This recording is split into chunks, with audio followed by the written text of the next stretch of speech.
মহাভারতের আমলে পঞ্চপাণ্ডবরা বনবাস থাকার সময় এক জায়গায় আটকে পড়েছিল এবং সেখানে দ্রৌপদী অজ্ঞান হয়ে গেছিল পুরাণ মতে তৃষ্ণার জন্য। এত তৃষ্ণা পেয়েছিল, সেখানে এই ভীমকুণ্ডে এসে এখানে দ্রৌপদী তার তৃষ্ণা মিটিয়েছিল এবং ভীম এখানে তাকে এই তৃষ্ণা মিটাতে সাহায্য করেছিল। এখানে তাই এত বড় ভীমের স্ট্যাচু, আর এখানে এই ভীমকুণ্ড। এটা ঠিক সেই ভীমতালের মতন, নৈনিতালে যেরকম ভীমতাল সেরকমই একটা মিস্টিক্যাল জায়গা, খুবই সুন্দর।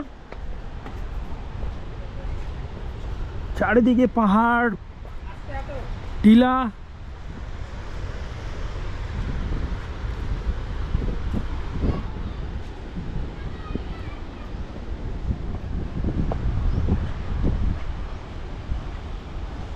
ওহ, লোকে তো নেমে ছাড়ানো করছে মনে হচ্ছে এখানে।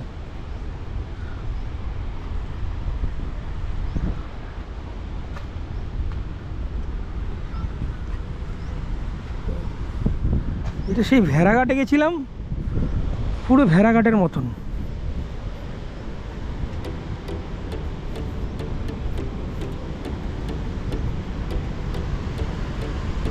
এখনো এখানে কালার কমপ্লিট হয়নি। कौन सा साइड से जाए?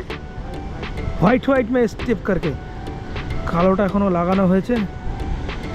সাদাটা দিয়ে পা দিয়ে যেতে হবে, দাবার চেসের বক্সের মতন। কালোগুলো একবারে কাঁচা।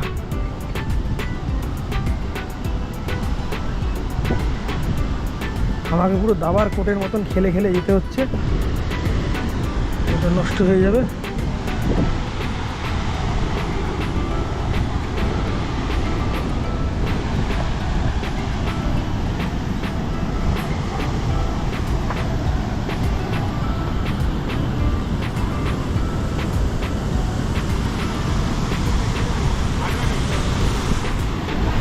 এই সেই বিপুল ঝর্ণা ভীমকুণ্ডের, এবং অনেক লোকেরা নেমে এখানে স্নানও করছে।